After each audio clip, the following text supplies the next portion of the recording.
सुनाई दे रहा है?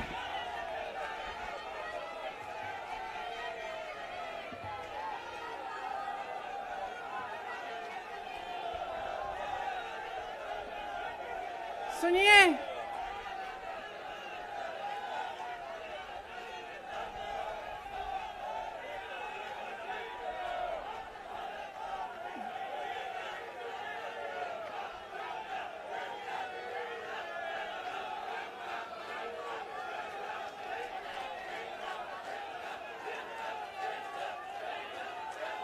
अब बोलूं?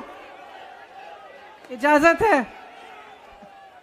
मेरे यूपी के भाइयों, बोलने दो।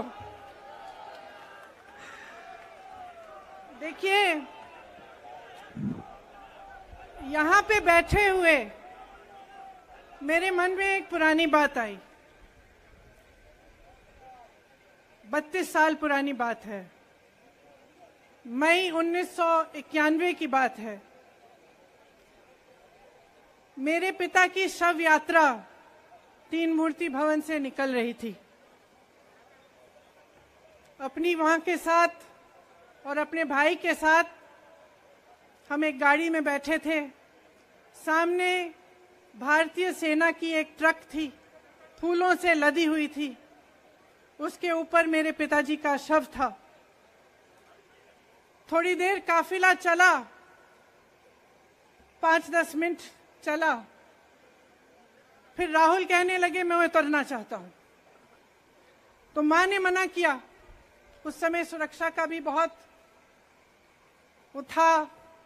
तो मां ने कहा नहीं, तुम उतर नहीं सकते। राहुल ने जिद की, नहीं मैं उतरूंगा। मैंने मां से कहा मां उतरने दो। राहुल गाड़ी से उतरा। उस सेना की ट्रक के पीछे खड़ा होके चलने लगा और तीन मूर्ति से लेके कड़ी धूप में अपने पिता के जनाजे के पीछे पीछे पैदल चलते चलते चलते चलते यहां पहुंचा। इस जगह से कुछ 400-500 गज दूर यहां पर मेरे शहीद पिता के अंतिम संस्कार मेरे भाई ने किए।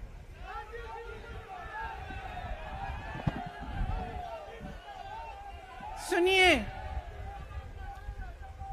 वो चित्र मेरे दिमाग में अभी भी है, मेरे मन में है। मेरे पिता का शव इस तिरंगे झंडे में लपेटा गया था। इस तिरंगे के नीचे मेरे पिता का शव था और उसके पीछे चलते चलते मेरा भाई यहां आया। उस शहीद पिता का अपमान भरी संसद में किया जाता है। उस शहीद के बेटे को आप देशद्रोही कहते हैं, आप मीर जाफर कहते हैं, उसकी आप मां का अपमान करते हैं। आपके मंत्री मेरी मां का अपमान भरी संसद में करते हैं।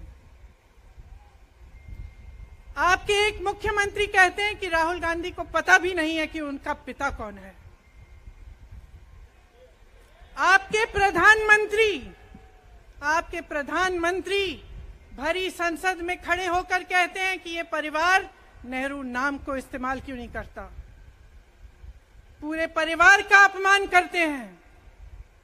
कश्मीरी पंडित समाज के रिवाज का अपमान करते हैं, जिसके तहत एक बेटा अपने बाप के मरने पर पगड़ी पहनता है, परिवार की परंपरा को आगे बढ़ाता है। लेकिन आप पर कोई मुकदमा नहीं होता। आपको 2 साल की कोई सजा नहीं मिलती। आपको जेल की सजा नहीं मिलती।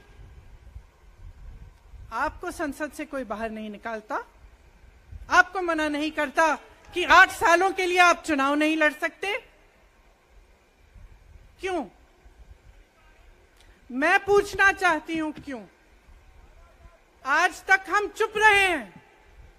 हमारे परिवार का अपमान करते गए।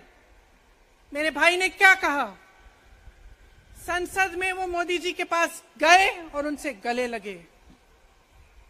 मेरे भाई ने कहा मैं आपसे नफरत नहीं करता हूं, मेरे दिल में आपके लिए कोई नफरत नहीं है, हमारी विचारधारा अलग है, लेकिन हमारी नफरत की विचारधारा नहीं है।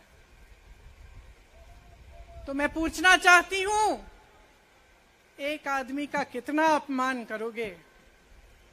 कितना अपमान करोगे? क्या यही है इस देश की परंपरा? आप परिवारवादी कहते हैं, तो भगवान राम कौन थे? भगवान राम को वनवास में भेजा गया, उन्होंने अपने परिवार, अपनी धरती के प्रति अपना धर्म निभाया। क्या भगवान राम परिवारवादी थे?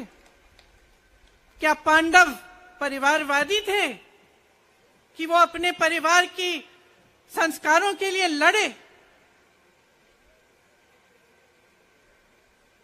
और हमें क्या शर्म आनी चाहिए कि हमारे परिवार के सदस्य शहीद हुए इस देश के लिए, कि इस झंडे में उनका खून है, इस धरती में उनका खून है, इस देश के लोकतंत्र को मेरे परिवार के खून ने सींचा है। और जो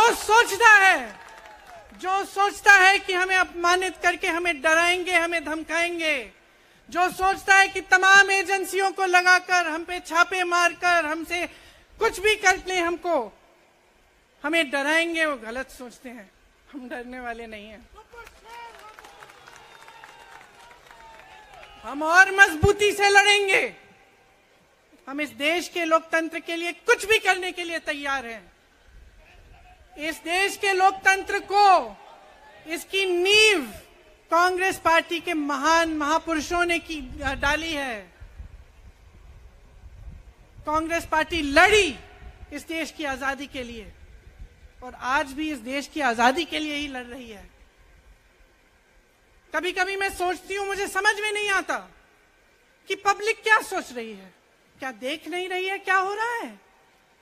क्या आपको दिख नहीं रहा है कि आपकी सारी संपत्ति लूटी जा रही है, एक आदमी को दी जा रही है, गिने चुने उद्योगपतियों को सब कुछ दिया जा रहा है? किसकी संपत्ति है? ये राहुल गांधी की संपत्ति है, ये आपकी संपत्ति है। ये पीएसयू किसके हैं? किसके लिए बनाए गए? आपके लिए बनाए गए, जो ऐसे एक के बाद एक इनको बेचे जा रहे हैं, दिए जा रहे हैं। इसी से तो आपका रोजगार आता है।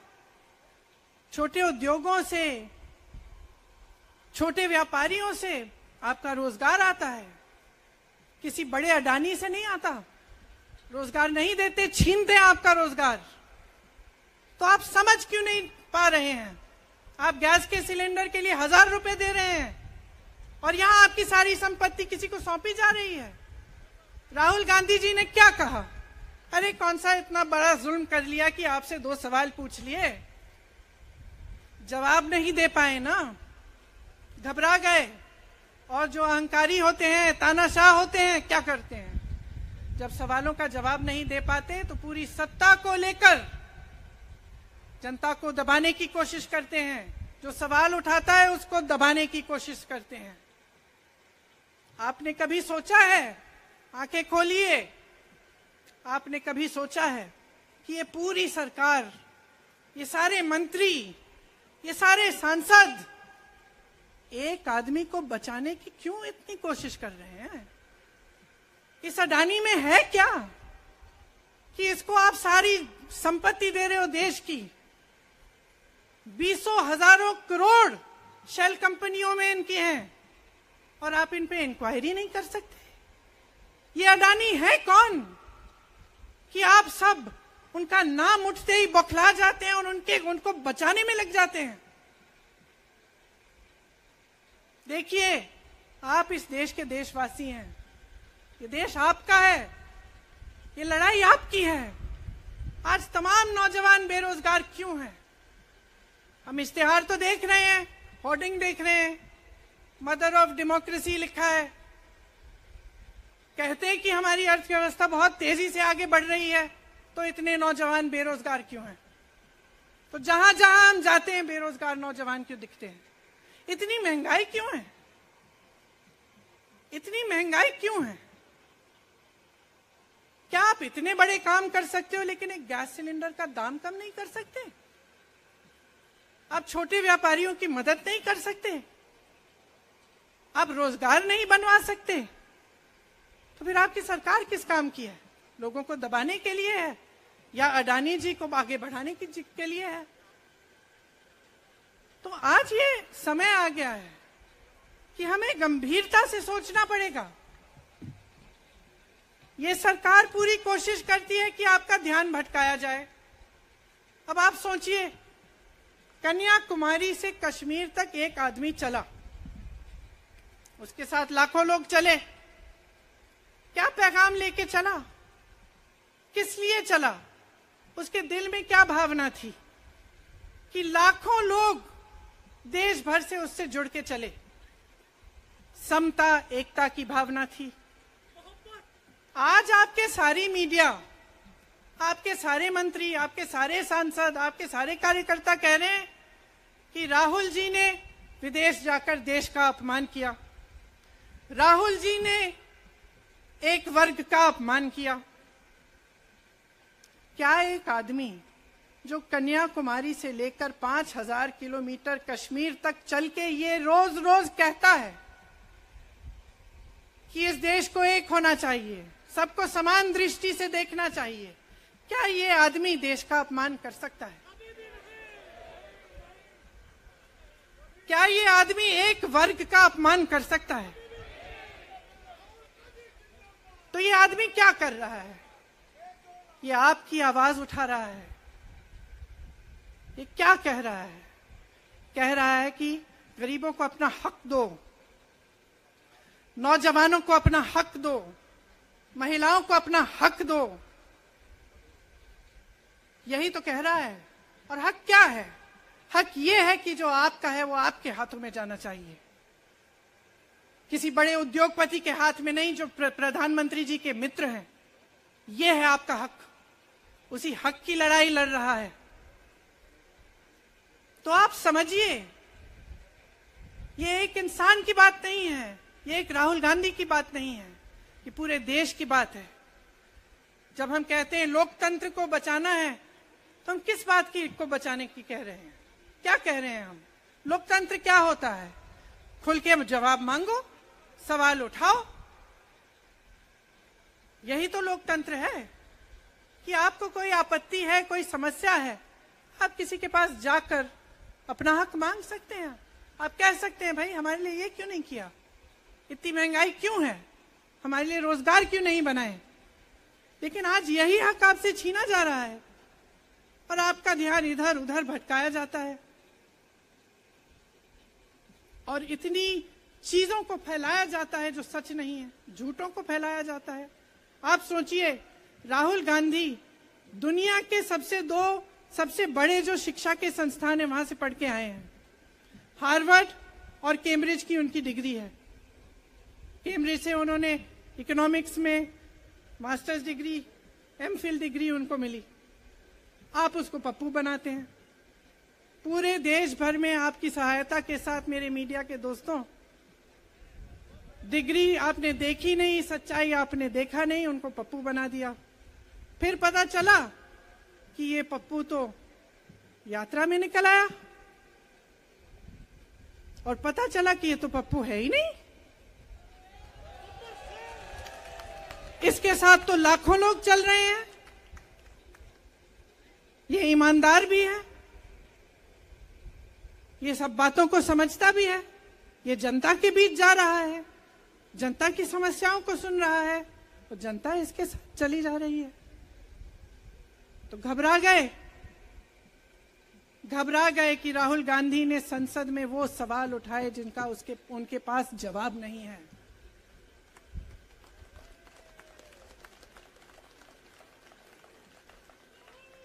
क्या किया सुन लीजिए। एक तरफ से हंसी भी आती है कि एक आदमी को रोकने के लिए इतना सारा करना पड़ा। जिस आदमी ने राहुल जी के खिलाफ सूरत में कंप्लेंट लगाई, आपको मालूम है कि पिछले साल उसने खुद कचहरी में जाके बोला इस पे आप स्टे लगा दीजिए। 1 साल के लिए अपने ही केस पे स्टे लगवाया। फिर वापस कब गए केस खुलवाने के लिए? राहुल गांधी के संसद में अडानी के भाषण देने के एक हफ्ते बाद वो आदमी वापस जाता है, कहता है केस खोल दी, सुन लीजिए, अब हम तैयार हैं। 1 महीने के अंदर अंदर जज कह देते हैं कि राहुल गांधी को 2 साल की सजा मिलेगी। आपने देखा इस देश में कितने केस हैं कि जेल में 10 साल के लिए पड़े रहते हैं, उनकी सुनवाई नहीं होती। ये तो सुनवाई भी फट से हो गई, जजमेंट भी फट से हो गई, सजा भी फट से हो गई। और आपने कह दिया अगले दिन कि 8 सालों के लिए ये चुनाव नहीं लड़ सकते, संसद से बाहर कर देंगे इनको। वाह वाह वाह वाह वाह वाह, बहुत धैर्य है आप में। अरे कायर है इस देश का प्रधानमंत्री। लगा दो केस मुझ पर, लगा दो केस मुझ पर, जेल ले जाओ मुझे भी, लेकिन सच्चाई ये है कि इस देश का प्रधानमंत्री कायर है।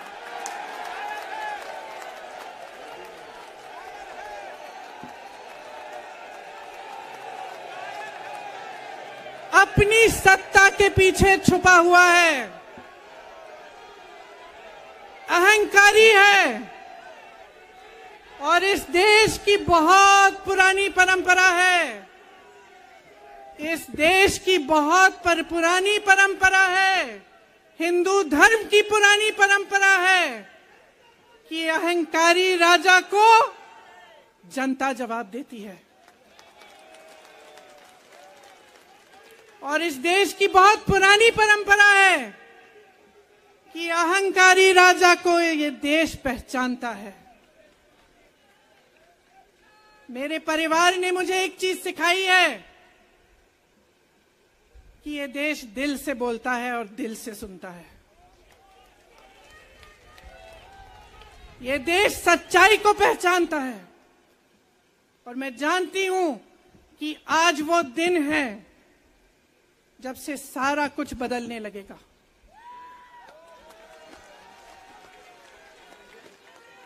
मेरे मीडिया के साथियों, मैं आपसे कहना चाहती हूं, बहुत हो गया है, बहुत हो गया है। मैं जानती हूं आप पर कितना दबाव है, मैं जानती हूं कि आपको लाइन भेजी जाती है कि आज आपको ये कहना है, आज आपको ये लिखना है, लेकिन आपकी एक बहुत बड़ी जिम्मेदारी है।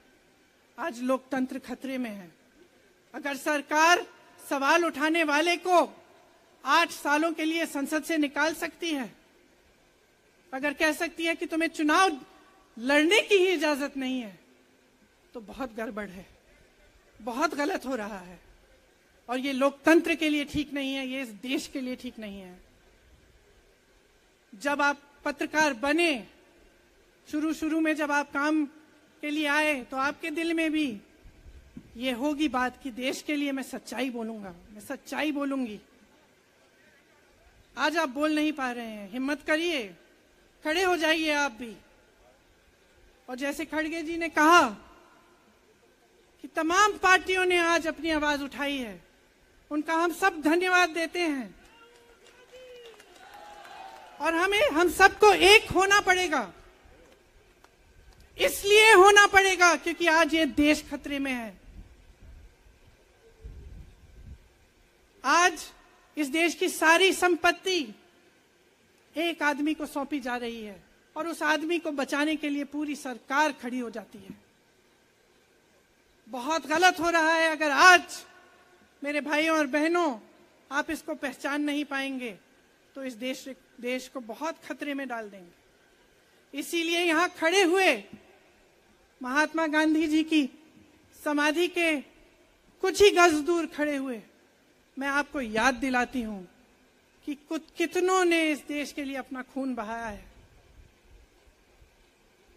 कितनों ने इस देश की धरती, इस देश की आजादी के लिए अपना खून बहाया है।